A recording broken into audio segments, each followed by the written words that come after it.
Hi friends, काय बघताय ना कॅफे मराठी बिंदास बोल. एन्जॉय करताय ना. आता मी येते तुमच्या शहरात, म्हणजे कुठे? पुणे. I am coming.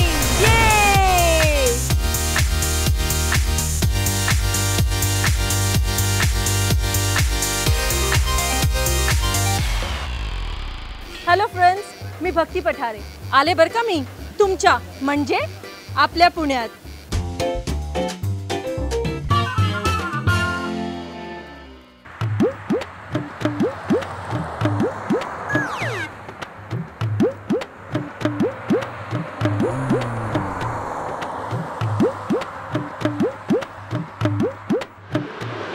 काय बघताय? गेले ते. हाच आहे कॅफे मराठीचा आजचा एपिसोड. डेटिंग म्हणजे काय? डेटिंग म्हणजे काय? एका मुलीला मुलगा आवडते आणि मुलाला मुलगी आवडते. ते सोबत राहतात, त्यांना एकमेकांची कंपनी आवडते, त्याला डेटिंग म्हणतात. चांगले समजण्यासाठी जे फर्स्ट डेट फिक्स करतात, I think this is called dating. दो लोग जो आपस में प्यार करते हैं, it's that thing connection you feel with someone. Connection प्यार बेडरूम. प्यार एकदम खूप लेट आलं जरा. फ्लटिंग. एका रॅन्डम मुलीसोबत कुठेतरी डेटवर जायचं, हँगआउट करायचं. जर आवडलंच तर पुढे रिलेशनशिप कंटिन्यू करायचं, नाही. एका पर्सन बरोबर having a special bond, I guess. Spending time with them, enjoying the company specifically. आणि अजून तरी काही नसेल. जो मुलगा मुलगी त्यांचे विचार जुळतात, त्यांनी कुठेतरी बाहेर जायचं, मजा करायची, जेवायचं, खायचं, खूप गप्पा मारायच्या. तू डेटवर गेलास का कधी? 1-2 वेळा गेलोय. हो गेले. आतापर्यंत नाही. कधी गेला होता तू पहिल्यांदा डेटवर? झालं 1-1.5 वर्ष झालं. मी पण 18-19 वर्षाचा असताना गेलो होतो. 1-1.5 वर्ष. 1-1.5 वर्ष सोबत नव्हते गेले तुम्ही? 2015 when I was in 11th. First इयरलाच गेलो होतो. 9th मध्ये असतात. 9th मध्ये असताना गेलो होतो पण कॅन्सल झालं, ते आलीच नाही.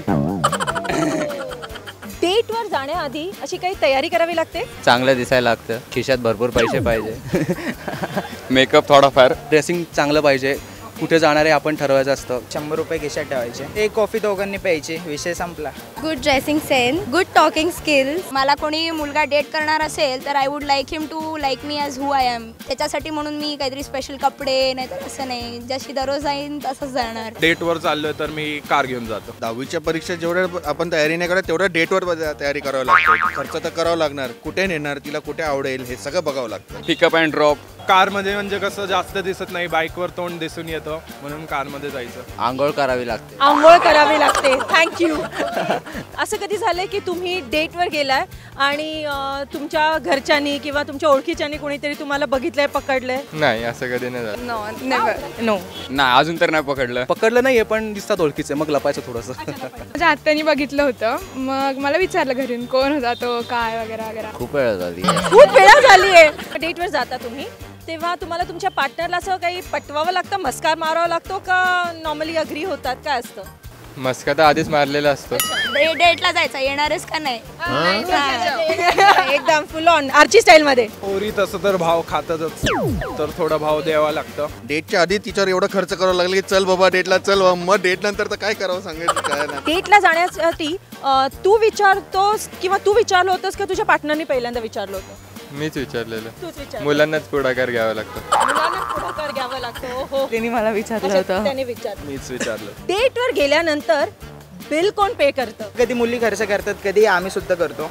मीच केलं होतं. मी तरी शेअर केलेलं, कारण की मला आय वॉजंट कम्फर्टेबल की फक्त त्यांनी द्यायचं. बरं नाही वाटत पोरींकडनं बिल घ्यायचं, म्हणून मीच पण. ते फॉर्मॅलिटीज असतात ना, त्यांनी. मला वाटतं मुलांनीच करावं. Obviously boys. पुढाकार मुलांनाच घ्यावा लागतो. बॉयफ्रेंड. डिपेंड्स, कोणाकडे पैसे आहे तो भरणार. पैसे ते. Thank you so much. थँक्यू. काय राव, कसा वाटला आजचा एपिसोड? आवडला ना? असेच धमाकेदार एपिसोड बघायचे असतील तर लाईक करा, शेअर करा आणि सबस्क्राईब करा कॅफे मराठी यूट्यूब चॅनल आणि कॅफे मराठी ॲपला. आणि असेच एपिसोड बघा. कॅफे मराठी बिंदास बोल.